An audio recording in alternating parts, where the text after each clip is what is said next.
আপনাদের মাঝে বক্তব্য রাখবেন বৈষম্য বিরোধী ছাত্র আন্দোলনের অন্যতম সমন্বয়ক ছাত্র শক্তির নৈল উপজেলার সম্মানিত দায়িত্বশীল আমাদের প্রিয় একান্ত ভাই কাউসার মৃধা ভাইকে বক্তব্য দেওয়ার জন্য অনুরোধ করছে। إن الحمد لله نحمده صلى على رسوله الكريم أما بعد فأعوذ بالله من الشيطان الرجيم بسم الله الرحمن الرحيم আসসালামু আলাইকুম প্রিয় তাওহীদি জনতা। জুলাইয়ের 2 বছর পেরিয়ে গেল।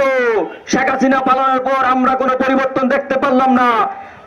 শেখ হাসিনা পালানোর পর জুলাইয়ের স্বীকৃতি আসে নাই, শহীদ আহতদের স্বীকৃতি আসে নাই, গণহত্যার বিচার হয় নাই, ৭৭ বিচার হয় নাই, মোদী বিরোধী আন্দোলনের বিচার হয় নাই, এদেশের খেটে খাওয়া মানুষের অধিকার বুঝে পায় নাই।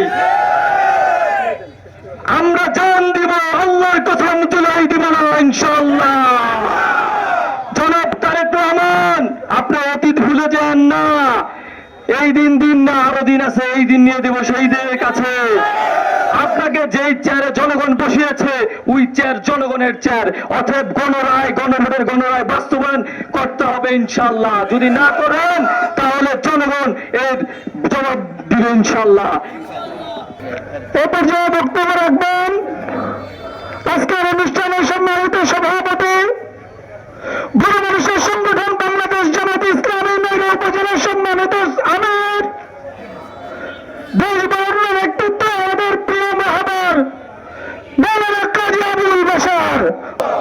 আলহামদুলিল্লাহি রাব্বিল আলামিন ওয়াসসালাতু ওয়াসসালামু আলা সাইয়্যিদিল আমবিয়াই ওয়াল মুরসালিন ওয়া আলা আলিহি ওয়া আসহাবিহি আজমাইন ওয়াল্লাযী আরসালা রাসূলাহু বিল হুদা ওয়া দীনিল হাক্কি লিইয়ুযহিরাহু আলাদ দীনি কুল্লিহি ওয়ালাউ কারিহাল মুশরিকুন।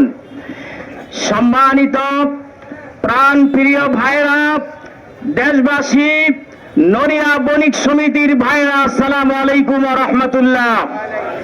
প্রিয় ভাইরা, আমাদের সামনে 2টি বছর পূর্ণ হয়েছে। আমরা 36শে জুলাই আমরা দেখতে পেয়েছি, এই 36শে জুলাই সামনে করে যারা শাহাদাত বরণ করেছে সেই শহীদের বিনিময়ে আজকে এখানে দাঁড়াবার সুযোগ আল্লাহ করে দিয়েছে। ওই সমস্ত ভাইরা, প্রায় 30,000 ভাইরা পঙ্গু হয়েছে, তাদের বিনিময়ে আমরা এখানে দাঁড়াবার সক্ষম আল্লাহ করে দিয়েছে। প্রিয় ভাইরা আমার, আমরা 2টা জিনিস দেখতে চাই। গণভোটের রায় বাস্তবায়ন করতে হবে, এটা 18 কোটি মানুষের আকাঙ্ক্ষা, 18 কোটি মানুষের হৃদয়ের স্পন্দন। গণভোটের রায় আমরা দেখতে চাই।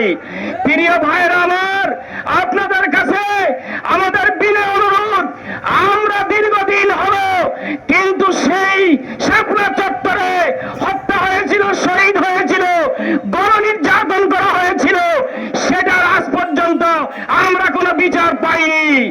প্রিয় ভাইরা, আমরা এদেশে সকলের সাথে মিলেমিশে আমরা ঐক্যবদ্ধ হয়ে আত্মার সম্পর্ক রেখে, সামাজিকতার সম্পর্ক রেখে, ভ্রাতৃত্বের সম্পর্ক রেখে আমরা সকলেই মিলেমিশে থেকে আমরা আমাদের আন্দোলন চালিয়ে যেতে চাই। প্রিয় ভাইরা, আমরা আপনাদের কাছে অনুরোধ হলো, আমরা জুলাই সনদ বাস্তবায়ন করতেই হবে। এটা প্রাণের দাবি, এটা আমাদের দাবি, এবং গণহত্যার রায় এটা আমাদের বাস্তবায়ন করতে হবে। অসংখ্য শহীদের বিনিময় আমরা জুলাই পেয়েছি, আমরা সেটা ভুলতে পারবো না। সম্মানিত উপস্থিতি, যারা এখানে কষ্ট করে উপস্থিত হয়েছেন, সম্মানিত জনগণ, সম্মানিত আইন শৃঙ্খলা বাহিনী নিয়োজিত সদস্যবৃন্দ, সম্মানিত সাংবাদিক বৃন্দ, সকলের প্রতি আজকে ধন্যবাদ জানিয়ে আগামী দিনে আবার যদি কর্মসূচি আছে আমরা একসাথে থাকবো ইনশাআল্লাহ, সেই তথ্য আহ্বান জানিয়ে আজকের প্রোগ্রাম এখানেই সমাপ্তি ঘোষণা করছি।